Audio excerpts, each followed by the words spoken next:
Tonight, Indonesians run for their lives after a powerful earthquake. Hundreds are feared dead. And devastation in the Samoas as the tsunami sweeps away villages, killing more than 100. I'm Katie Couric. Also tonight, the war in Afghanistan. The commander wants more troops. Will the commander-in-chief provide them? The president meets with his national security team. The First Lady carries the torch to Copenhagen, hoping to win the Olympics for Chicago. Follow the yellow brick road to the land of Oz, still bustling with visitors 70 years later. That's how we laugh the day away in the merry old land of Oz. This is the CBS Evening News with Katie Couric. And good evening, everyone. Scientists call it the Ring of Fire, a part of the globe often rocked by violent undersea earthquakes, volcanoes, and tsunamis. Tonight, massive relief efforts are underway there following two disasters in less than 24 hours. Officials in the Samoas now say more than 100 people were killed by the tsunami that struck yesterday, triggered by a powerful earthquake. Entire villages were flattened by the wall of water. Today, thousands of miles to the west, another devastating quake, this one off the coast of Indonesia. At least 75 bodies have been recovered so far. But as Celia Hatton reports, the toll is expected to go much higher.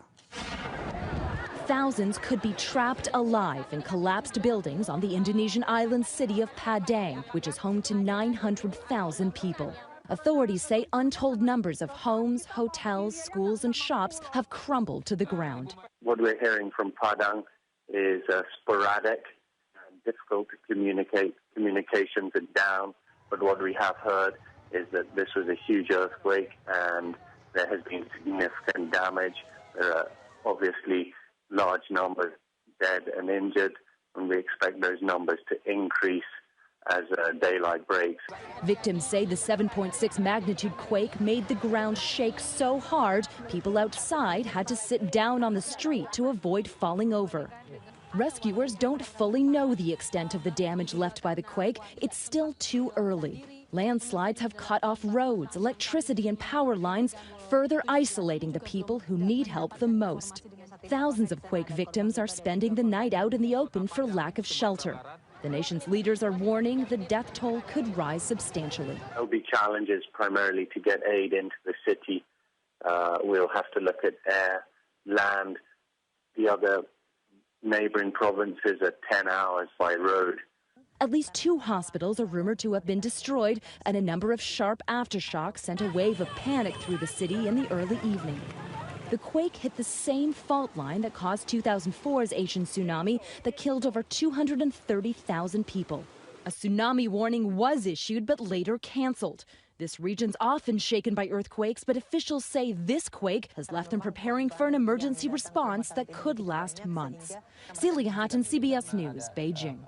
By plane and boat, supplies are headed for the Samoas tonight. More than 1,000 people lost their homes in American Samoa when 4 giant waves crashed ashore. Residents had little time to get to higher ground, as Bill Whitaker reports. Just 20 minutes after the magnitude 8 earthquake hit Pago Pago, the capital of American Samoa, the first wave of the tsunami hit.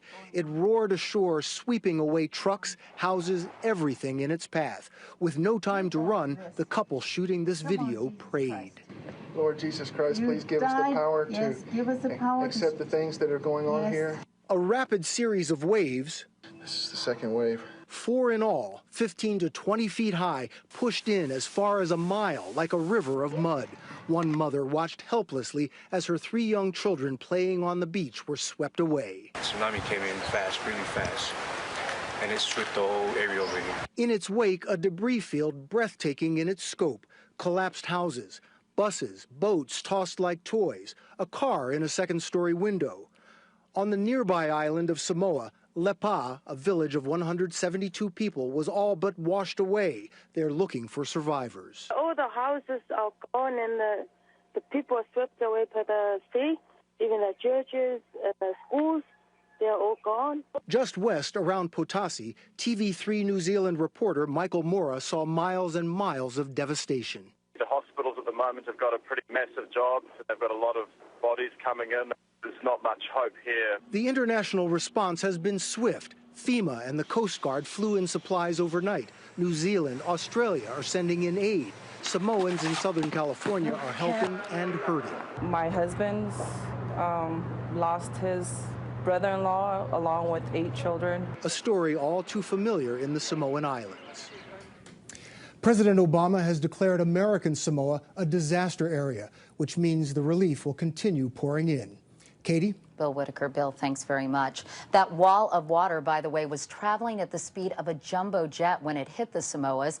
John Blackstone looks tonight at the science of tsunamis. Their destructive power is undeniable, but scientists say much about tsunamis remains mysterious. Each new one is an opportunity to learn more.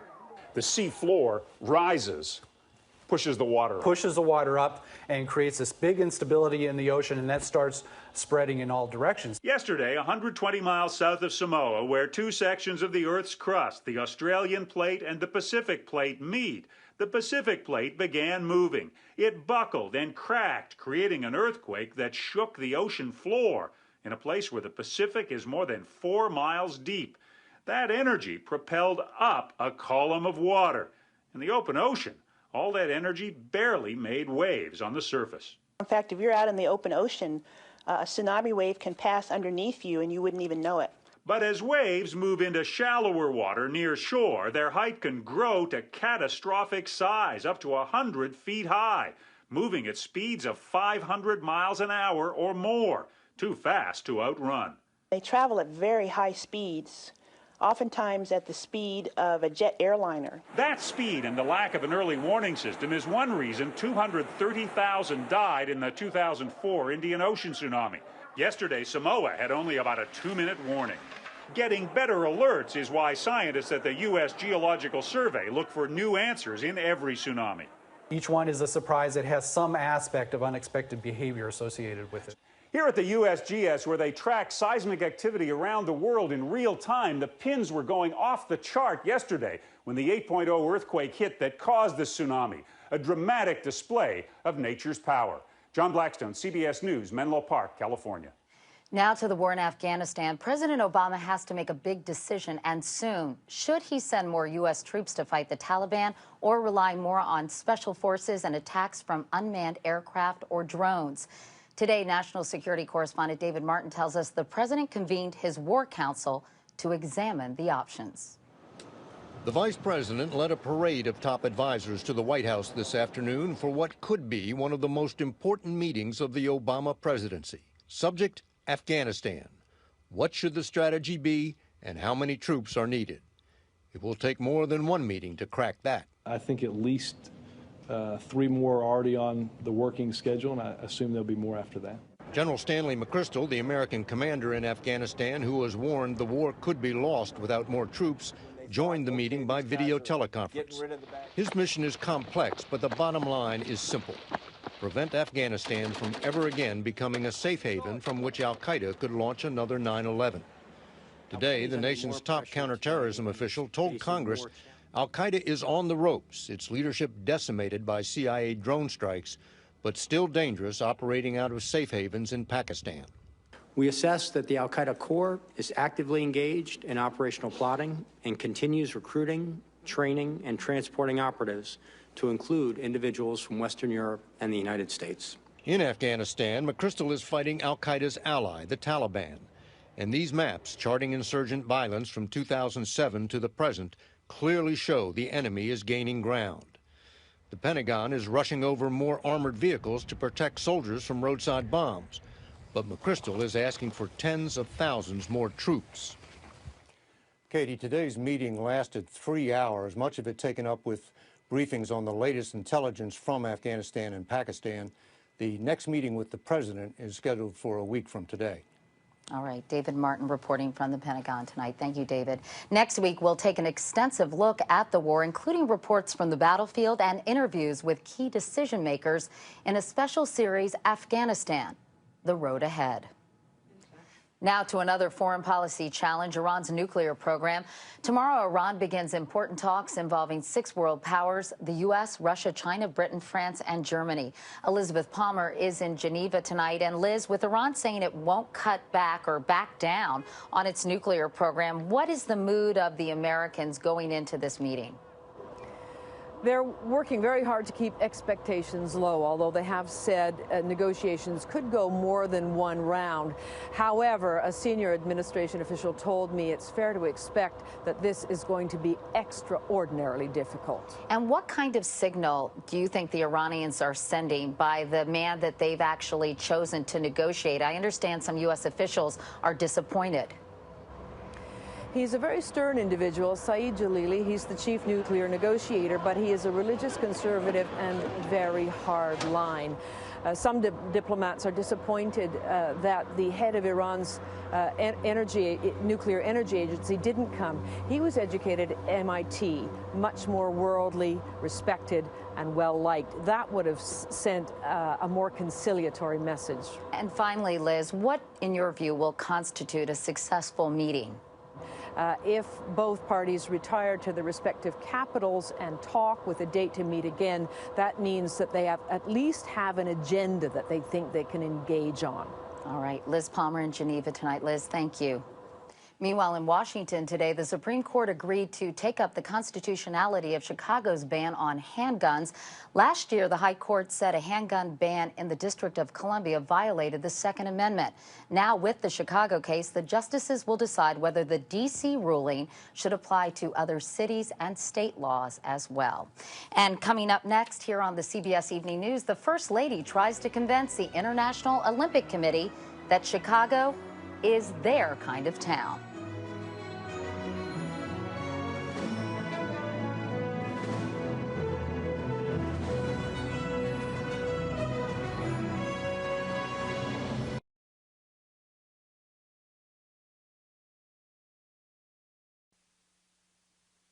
It was once seen as the future of American car companies, but Saturn will soon be history. GM said today it's shutting the division after a deal to sell it to auto racing giant Roger Penske fell apart. A spokesman for Penske says he walked away when he couldn't find another company to build the cars. In other news, the Dream Team pushing Chicago's bid for the 2016 Olympic Summer Games is nearly complete. First Lady Michelle Obama landed today in Denmark, where Olympic officials are meeting. Tonight, she got to meet one of her childhood heroes, gold medal gymnast Nadia Comaneci, one of the former Olympians helping to sell the Windy City.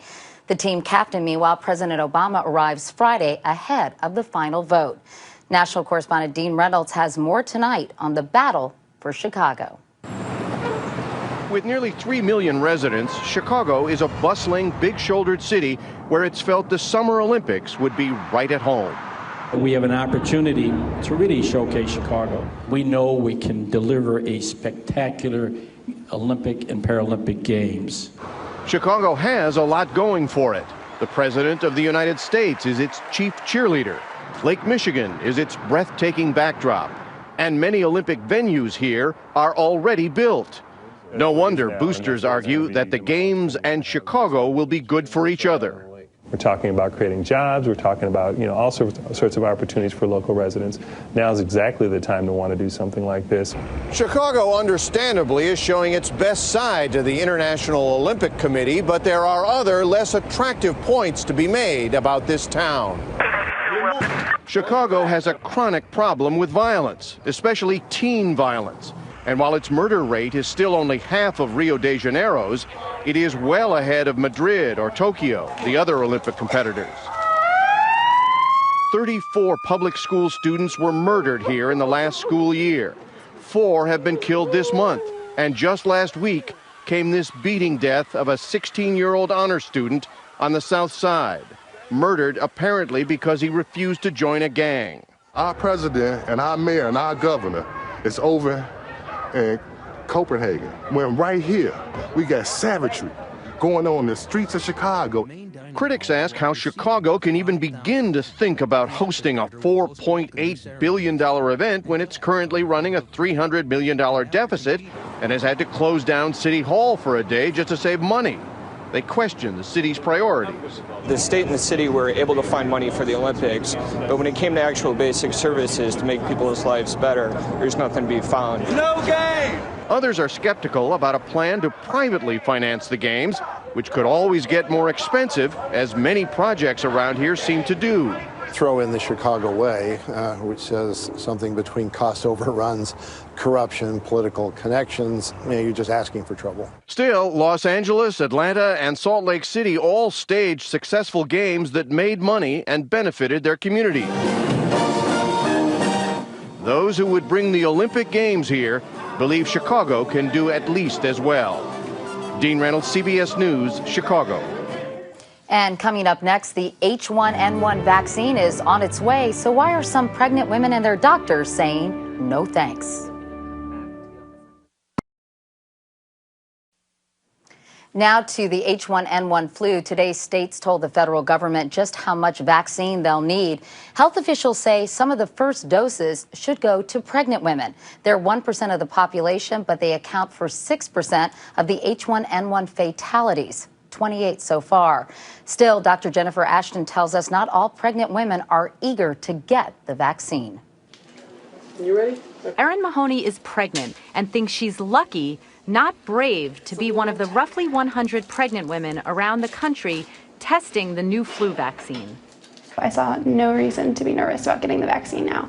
But many pregnant women are nervous about whether this new vaccine, produced and tested so quickly, is really safe. Only 1 in 6 pregnant women even get a regular flu shot. It's a difficult nut to crack. The pregnant population is resistant. The clinical trials have found no safety problems so far. Still, when the vaccine is given to millions, the government doesn't want people to jump to conclusions about any complications that may occur.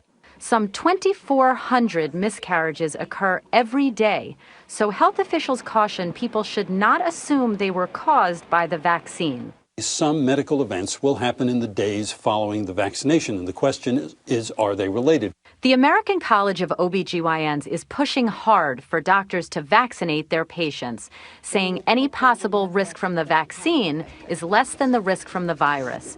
Angie Stutville died this week in Missouri just after giving birth. The largest number of deaths is in the pregnant women. The baby's future depends on a life-healthy mother. An added benefit, a pregnant woman vaccinated passes along the protection to her newborn. Katie. Dr. Jennifer Ashton. Jennifer, thank you. Still ahead, can you name the most watched film in history featuring the greatest movie song of all time? We'll unravel every riddle next.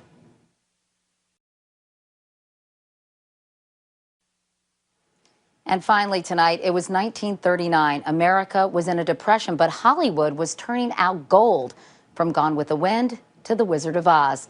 The American Film Institute calls Oz the greatest fantasy film ever, and Over the Rainbow, the greatest movie song. And Kelly Wallace tells us The Wizard is still a part of every childhood in America. 70 years after Judy Garland sang her way into stardom, I have a feeling we're not in Kansas anymore. The Wizard of Oz is still capturing the hearts and minds of audiences everywhere. Oh, joy, rapture. We're off to see the Wizard. In fact, it's considered the most watched movie of all time. We represent the Lollipop Guild. Munchkin Jerry Marin is now 89. And in the name of the Lollipop Guild, we wish to welcome you to Munchkin Land. He remembers being blown away his first day on the set. I've never seen a little person before. And my God, I was in my glory, meeting eye to eye to everybody, you know. The Empire State Building sparkled ruby red as Jerry and his fellow surviving Munchkins celebrated Oz's 70th anniversary. Judy Garland's daughter, Lorna Luft, recalled some of her mom's memories from the set. She had a very, very hard time being afraid of Margaret Hamilton because Margaret Hamilton was such a lovely woman. I'll get you, my pretty. They would try to have tea on the set, and Margaret's green makeup would fall in the tea, and it all became sort of a disaster. I'm melting! It could have been a financial disaster. Made for almost $3 million in 1939, The Wizard of Oz didn't make a profit until 10 years later. To date, it's grossed over $227 million worldwide. Emerald City is closer and prettier than ever. Now, the Emerald City has gone blue, as in Blu-ray high-definition DVD. How long can it stay fresh in that can? The wizards at Warner Brothers got the original negative from the vault and digitally scanned it at high resolution. Now, the high-def version honors the movie for the Technicolor triumph it once was. It's beautiful, isn't it? So what we're able to see now, which was always in the camera negative, are the freckles in Dorothy's face. We're able to see the rivets in the Tin Man's costume. That's how we keep you in repair. It's a far cry from the way it looked during its television debut in 1956 when Lorna, her half-sister Liza Minnelli, and their mother watched, along with nearly 45 million others, here on CBS. I would watch her watching it, and she'd giggle and she'd laugh, and then she'd tell stories. And my mom will always be Dorothy. There's no place like home. Kelly Wallace, CBS News, New York. Now I want to see it again for something like the 127th time. And that is the CBS Evening News for tonight. I'm Katie Couric. Thanks for watching. I'll see you tomorrow. Good night. You're